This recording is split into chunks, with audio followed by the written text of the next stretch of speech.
Ya está con nosotros el profe Andrés Lombardi. Bienvenido. ¿Qué ¿Cómo haces, va? Buen Pablo? día. ¿Todo bien? Buen día, Ceci. ¿Cómo andan? Todo bien, todo lindo. Venimos ahí de un poco de filosofar. ¿Eh? Un Escuchaba. poco, muy interesante lo que nos decía este investigador de CONICET. ¿Cómo se Y llama el libro? el libro se llama Argentina Resentida. El re está entre paréntesis Ujú. y bueno, hace alusión a volver a sentir y a la vez el resentimiento. ¿Sí? Bien, bien, bien. Interesante, una compilación hecha por Cristian Alarcón de 8 ensayos y su propia conclusiones. Ya lo miraremos. Sí, sí, sí, parece que vale la pena. Bueno, pero ahora vamos a hablar de una cuestión también muy interesante que tiene que ver con la historia y también con la actualidad, Como siempre. como siempre. ¿Mm? Como siempre, porque somos. Ahora, ¿por qué esta definición que daba Cecilia antes del joven agitador peronista refiriéndose a Fidel Castro? Bueno, es un título así amarillista como para que llame la Para que atención, llame la atención. pero hace Es el referencia. famoso clickbait de aquel momento. Exactamente. Utilizado hoy. Claro.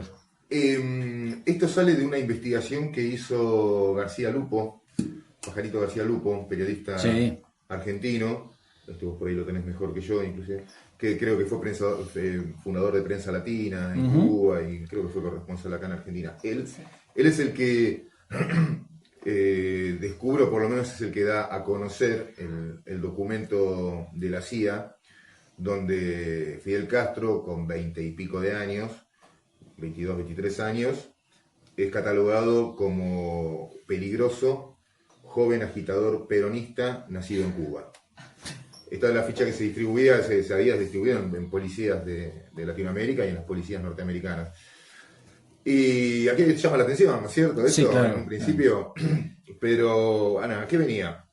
Ahí el vínculo existe más o menos desde esta época. Estamos hablando de un muy joven Fidel Castro, dirigente estudiantil, él, y de una vocación que tiene la Argentina de aquella época, la Argentina peronista, la Argentina en principio faro ideológico con su tercera posición y modelo exitoso de gestión de un país, digamos. Ujú. Venía construyendo infraestructura, ya discutiendo el voto femenino, ya con un sistema de salud muy desarrollado, con los ferrocarriles, la nacionalización de la banca, un modelo que llamaba la atención, que en ese momento estaba en confrontación total con Estados Unidos, más por voluntad de Estados Unidos me parece que otra cosa, este, y que era mirado en toda Latinoamérica.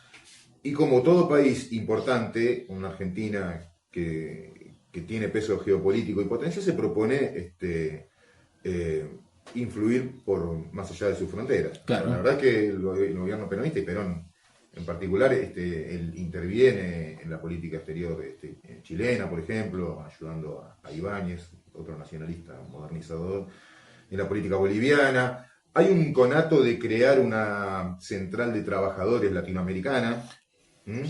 Sí. Que bueno, eso se trunca. Recordemos, por ejemplo, una cosa muy, muy importante, cada embajada argentina tenía un agregado obrero, elegido por la CGT. Con papeles diplomáticos, un obrero tenía que estar ahí para tomar contacto con los movimientos obreros de otros países, sobre todo para difundir la doctrina de la tercera posición, era lo que se proponían.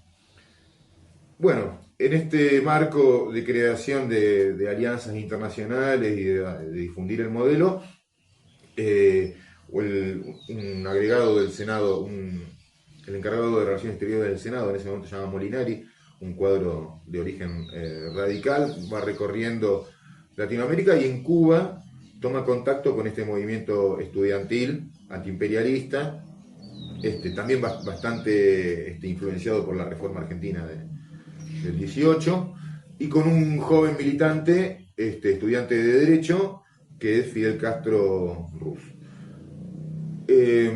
Bueno, vamos a hacer un congreso de estudiantes latinoamericanos. Los estudiantes acá en Argentina no eran los más digamos, favorables al peronismo, así que bueno, vamos a ver explorando por el resto de Latinoamérica. Se proponen hacer un congreso de estudiantes en Buenos Aires en el año 48. Esto cambia de idea porque en ese año se reúne la conferencia panamericana que impulsa a Estados Unidos para crear la OEA después, y esa reunión se va a hacer en Bogotá, en Colombia. A modo de contracumbre, dice, bueno, traslademos el congreso de estudiantes a Bogotá, todo bancado por el gobierno argentino. Porque si algo que no tiene un estudiante es mucha plata, está viajando por el mundo. Así que todo esto está bancado por el gobierno argentino. Una de las reivindicaciones que tenían en los volantes que habían llevado para este congreso, una de las reivindicaciones, por ejemplo, era la devolución de la soberanía de Malvinas a Argentina. O sea que había todo un armado y un... Había una concepción integral, digamos. Una concepción integral de la política latinoamericana. En Bogotá, en este momento, bueno, está la delegación cubana ahí con nuestras delegaciones de estudiantes. En este momento en Bogotá hay un líder popular que se llama Jorge Eliezer Gaitán, líder de lo que ellos llaman el Partido Liberal, muy apoyado por la izquierda de Colombia, que se proyectaba como próximo líder del país. En este momento, mientras se está produciendo la conferencia panamericana, esto es abril de 1948, es asesinado saliendo de su oficina. Todos, cualquiera ahora ya lo debe estar pensando, y todo tiende a hacer pensar que fue una maniobra de la CIA. El asesinato de Eliezer Gaitán provoca un levantamiento inédito en Bogotá, inédito en Latinoamérica, una cosa que no había pasado nunca. Hay una insurrección popular, hay militares que están del lado de los insurrectos, militares que están del lado del gobierno. Fidel Castro está ahí con la delegación cubana. ¿Y qué hace un revolucionario futuro comandante cuando hay quilombo? Meterse en el quilombo. Lo que hacen los cubanos, aparentemente eran los más activos en esto. Fidel Castro, por ejemplo, se mete en un destacamento policial, donde había policías que estaban insurrectos, se mete con vecinos, reparten armas, se quedan a resistir ahí venían avanzando unos tanques, se queda a resistir ahí. Yo lo escuché después en un reportaje ya de viejo que él visita Bogotá y visita el edificio donde estuvo, porque encima el tipo tenía una cabeza impresionante. Yo estuve acá, este edificio tiene 3 pisos, ¿verdad? Sí, estaba con un mouse, aquí sí, la película dice, y disparó, y sí, tenía el mouse. Pero no provoqué bajas colombianas. O sea, ahí se presume que ya estaba identificado Fidel y la delegación cubana, y se lo estaban buscando directamente para hacerlo boleta. Una de las tantas veces. Una de las tantas. Una de las primeras. Una de las primeras. Claro, una de las primeras. Claro. Sale, lo extraen del lugar rápidamente. Yo no sé si es supongo que debe haber sido por orden del embajador y no del gobierno argentino, y esto da cuenta de los cuadros que había, los cuadros que tenía la diplomacia argentina en ese momento. Le envían un auto diplomático con documentación diplomática, lo extraen del lugar donde está y logran rescatarlo y sacarlo de Colombia. Desde ese momento empieza a circular la categorización de Fidel Castro como joven peligroso, joven agitador peronista, nacido en Cuba. Ahí está. Podemos decir que la revolución cubana la inventó Perón. Está bien. Porque también rescató a Che Guevara después en Guatemala, en 1954. Estaba el Che por ahí por Guatemala durante el golpe a Jacobo Arbenz. Y también él sale en la delegación, se mete en la embajada argentina. Ahí sí es una orden directa de Perón, cuando Estados Unidos también de vuelta interviene en Guatemala, estando el Che. El Che Guevara en Guatemala era un militante de Jacobo Arbenz. Porque a veces uno lee, sí, estaba en Guatemala y justo se dio el golpe y él quiso pelear. Che Guevara hacía rato que estaba ahí, vivía en una pensión y era un militante territorial de Jacobo Arbenz, estaba en la unidad básica del barrio. Y estaba muy vinculado al gobierno. Cuando se produce el golpe de Estado impulsado por Estados Unidos, defendiendo la United Fruit, Perón da la orden de refugiar en la embajada a 300 militantes de Jacobo Arbenz, entre ellos estaba el Che. Así que salvó a los dos comandantes. A los dos líderes. El vínculo sigue, ¿no? García Lupo lo trata mucho. Vos sabés que yo estoy separado de mi biblioteca, lamentablemente, en estos momentos. Hay un libro muy lindo que se llama Últimas noticias sobre Fidel Castro y el Che, de García Lupo. Ahí uno de los primeros capítulos se llama así, Joven agitador peronista. Otro libro interesante para ver la política exterior del peronismo es el libro de Ranan Rein, que es un historiador israelí que se dedicó a estudiar el peronismo. Sí. Bueno. Y tiene un libro sobre Bramuglia, que era el ministro de Relaciones Exteriores de Perón, que paró una guerra ahí en Europa entre Rusia y Estados Unidos cuando estaban por agarrar en Berlín. Fue una figura internacional muy importante. El vínculo entre Fidel Castro y Perón continúa a lo largo del tiempo. Recordemos que cuando Perón está en el exilio y con pocas posibilidades económicas, Fidel Castro le da como es la franquicia de Cohiba, esos habanos que son súper codiciados, y el que lo haya probado se da cuenta que son... ¿Por qué? Sí, la comercialización de Cohiba en Europa se la da a Perón. Después ahí García Lupo también comenta esto que siempre está medio en la nebulosa, de que si el Che Guevara se entrevista con Perón en Puerta de Hierro, García Lupo lo da como cierto, que fue con otro oficial de inteligencia cubano, que el Che Guevara estaba disfrazado de monje capuchino, cosa que le da verosimilitud porque al Che le copaban estas cosas. Esa cosa de disfrazarse. Le van a alcanzar un maletín con algunos fondos para el general. En el año 74, cuando Perón asume la presidencia, una de las primeras medidas que toma es romper el bloqueo que le hace Estados Unidos a Cuba, y le envían muchas maquinarias, muchos automóviles que dicen que todavía están en circulación, algunos de ellos. En su momento habrán sido modernos, hoy tienen más de 50 años de antigüedad. Pero bueno, por eso veníamos con el título ganchero. Yo quería decir dos cosas. Sí. Una es la frase que se repite siempre, ¿no? Se le atribuye a Perón, de que la verdadera política es la política, la geopolítica, la política exterior.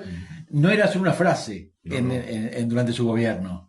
Era una concepción llevada a la práctica. Totalmente. ¿No? Y en particular, relación a, primero, a su propia posición, a su propia concepción y a su propia ideología de la tercera posición, y en relación, en particular, a América Latina, ¿no? El ABC es otro de los planteos de él, Argentina, Brasil y Chile. Claro. Él siempre tuvo una... de hecho, tuvo un libro, ahora no me acuerdo el título.